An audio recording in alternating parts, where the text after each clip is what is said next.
problem solution, intention and direction. You know, my dad always told me that the road to hell is paved with good intentions, of great people that have good intentions but went the wrong way. So our intention is our purpose and our picture. Why are we doing this? When it comes to air conditioning tune-ups, heating tune-ups in and of themselves, that's one thing. What's the bigger picture, the bigger plan? The best way I think I illustrate this is to look at your business cycle, okay? So what you're looking at right now on the screen, there's 1 through 5 inverted on the left-hand side. 5 represents demand season, 1 represents slow season, okay? Right in the middle, number 3, there's a red line there because typically if I do a business analysis, that number 3 is usually the break-even point. Below that point, they're probably losing money. Above it, we're making a little bit of money. Could you go to the next slide, please, Ben? There we go. It looks something like this. So if we simply say, hey, we're going to advertise for a bunch of tune-ups, if you're like me, as managing a couple of heating air conditioning companies myself, your senior technicians probably aren't all excited about that in and of itself, okay? Because we forgot a couple of things.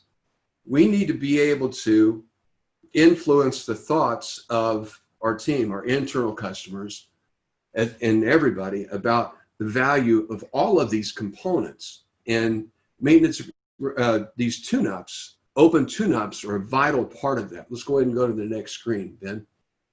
So first of all, have a business direction first for your organization, okay? Number 1 and number 2, super important. Positive cash flow.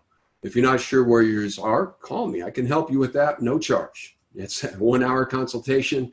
It can change the game for your business. Second, make sure that you're able to surpass break even every month, okay, by at least the 3rd week, working week of the month. Third, surpass your KPIs. And then finally, business is super important, is to sustain a supportive work culture and environment, okay? How do you do that if you just stop right there with your business objectives? It's probably not going to happen, okay? Now, for service and maintenance objectives, the direction is agreements, replacement leads, preemptive repairs, and revenue per hour, okay? We all know that, okay? But when we're introducing this to the team, we have to seek first to understand what they want before we can lay any of this out on them, okay? From their perspective, what are their concerns?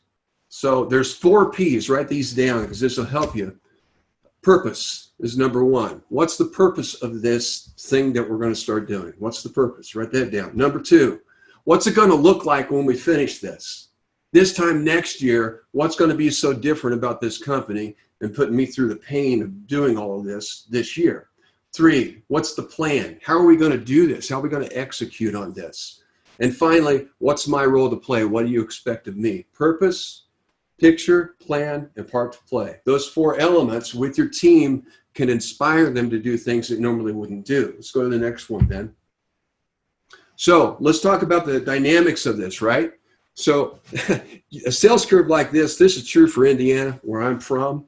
And I highly recommend that you plot yours out. It's very simple. Need any help? Give me a call.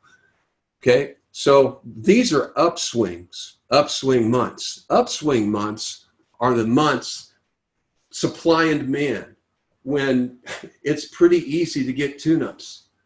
These are the months when customers, homeowners are preparing their system ahead of time. They're the planners, right? So you want to get your message out. You want to get it out soon and fill those upswing months. Number 1, open tune-ups, not maintenance agreement plans, and demand service, right? So the direction is we want to convert them into agreements. We want to replacement leads, preemptive repairs, revenue repairs. So upswing months, that's the strategy. Open tune-ups and demand service. Go ahead and go to the next one, Ben. High demand months.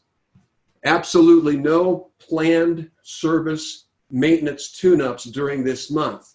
It's customer acquisition times. Homeowners are contacting you and want you to do business with them.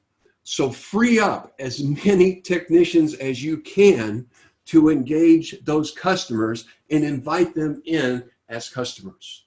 This is probably one of the biggest misses most companies do in this plan, is that, man, during high demand months, it's customer acquisition time.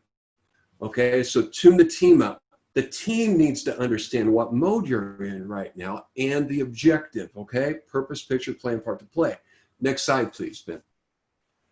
Okay, the downswing months. The downswing months, still above break even. You're still going to be cleaning up on open tune-ups, which are new homeowners coming in, and demand service.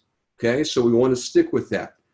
How to convert those calls. So you should know how many calls minimum you have on every technician, and that will dictate this cycle while you're in it, right? So let's go down to the lower ones there, Ben.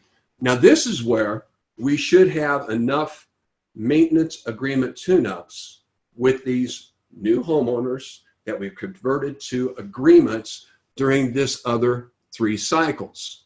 We take that work and we put it in the months we need the work so that we can sustain and flatten the curve. Did I just say that? I did. Flatten the curve a little bit. So the next slide, Ben. So the objective is to transform this business from this, next slide, to this. And here's the fact. You can't do this by yourself. You can't. It's not possible. But how are we going to inspire the team to rally around this plan? Now, imagine, in fact, twice last week, I zoomed in on with 2 companies and rolled this very plan out for them. And I had another one where I helped facilitate the service manager doing it, and it's taken off like crazy. So imagine you're the technician sitting back. The purpose is, what is the purpose? The purpose is in the picture. Imagine you're a technician and somebody stands in front of the room and says, could you imagine this time next year knowing that for the entire rest of the year, you're not likely to be laid off and you're going to have plenty of work? Show of hands, who thinks that'd be pretty cool? This time next year, who would like to have 1 or maybe 2 more trucks on the road to take your part into the on-call rotation? Show of hands. Great. Next question. Who in here would be interested in when the business achieves their benchmark of revenue and anybody in the field that overachieves their standards gets a bonus? Who thinks that would be pretty cool? Gonna need some help because I can't do it myself. We can't continue doing the things that we're doing, so let me explain the plan. I can't emphasize this point enough. It's so important that we need to listen to understand what the technicians, the customer service reps, the sales reps, and everybody want. Where's the gap? What's going to motivate them to put this whole thing together so it gels as a cohesive system in the field? It's not just the tune-up. It's not just the maintenance agreements. It's not just running demand service calls. It's the strategy that's going to line everybody up in the field with how they can sustain their workplace and get what they want to, okay? And create a culture that's going to support everybody within the organization. Let's go to the next slide, Ben. Okay, with that, if you want any help with that, please let me know. Just give me a shout. Our next virtual selling workshops starts June 2nd, next week. Enroll by going to the Good Business Toolbox or the Amanda Brand Business Academy.